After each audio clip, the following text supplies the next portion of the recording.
Alors, bonjour à tout le monde.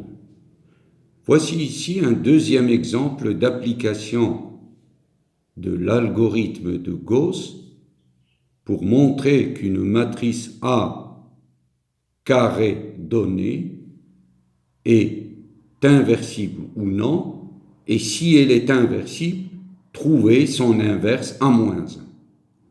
Donc, soit A égale 1, 2, 2, 1, 0, 2, 2, 2, 4. La question, c'est trouver A-1 s'il existe. Alors, on pose les choses ainsi. C'est une matrice augmentée dont le côté gauche est A et le côté droit est I3. C'est-à-dire ceci. Voilà. Alors, on va éliminer le 1 ici et le 2 qui est ici.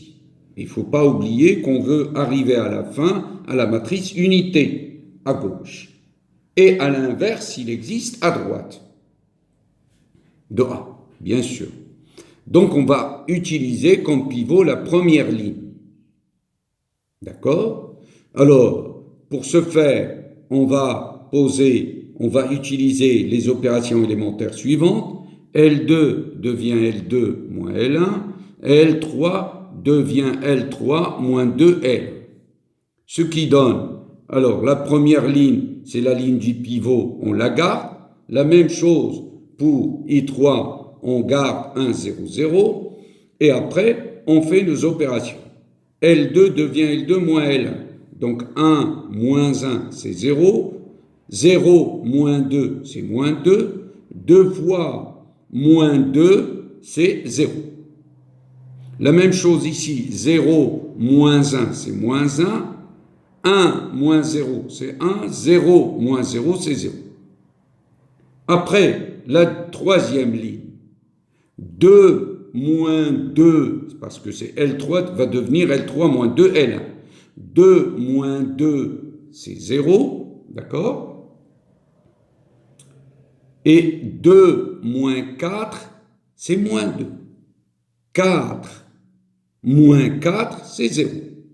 OK? La même chose ici. 0 moins 2, c'est moins 2. 0 moins 2 fois 0, c'est 0. Et 1 moins 2 fois 0, c'est 1. Maintenant, on va utiliser la deuxième ligne comme pivot. Mais avant de l'utiliser, il faut qu'on ait 1 au lieu de moins 2 parce que c'est plus facile. On peut garder le moins 2, mais ça va être plus difficile. D'accord? Donc, il vaut mieux diviser par moins 2. Donc, L2 va devenir moins 1 demi L2. La première ligne et la troisième ligne, on ne la touche pas. De même pour celle-ci. Par contre, celle-ci va devenir 0, 1, 0. Et on va aussi diviser cette ligne par moins 2. Donc, ça fait 1 demi, moins 1 demi, 0. Maintenant, on est prêt pour utiliser la deuxième ligne comme pivot. Alors, donc, on veut éliminer le moins 2 qui est ici et le 2 qui est ici. D'accord? Donc, pour éliminer ce 2, on va utiliser L1 devient L1 moins 2 fois L2. Pour ce moins 2 ici, on va utiliser L3 va devenir L3 plus 2 fois L2. Donc, ce qui donne, alors, ici,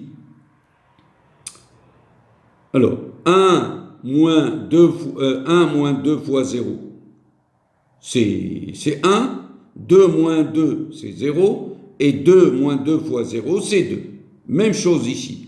1 moins 2 fois 1 demi, c'est 1 moins 1, c'est 0. 0 moins 2 fois moins 1 demi, c'est 1. Et 0 moins 2 fois 0, c'est 0. Donc, ça fait 0. La même chose ici, c'est L3 va devenir L3 plus 2 L2.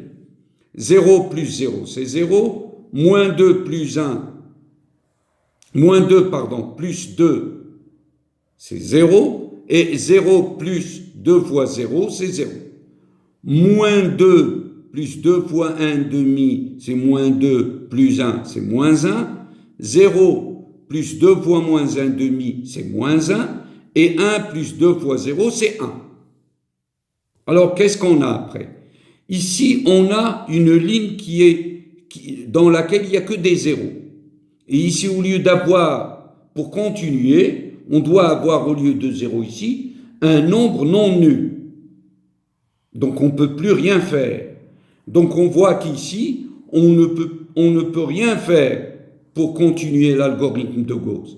Et par conséquent, l'inverse de A ne peut pas exister. Donc, A n'est pas inversible. D'accord? Voilà.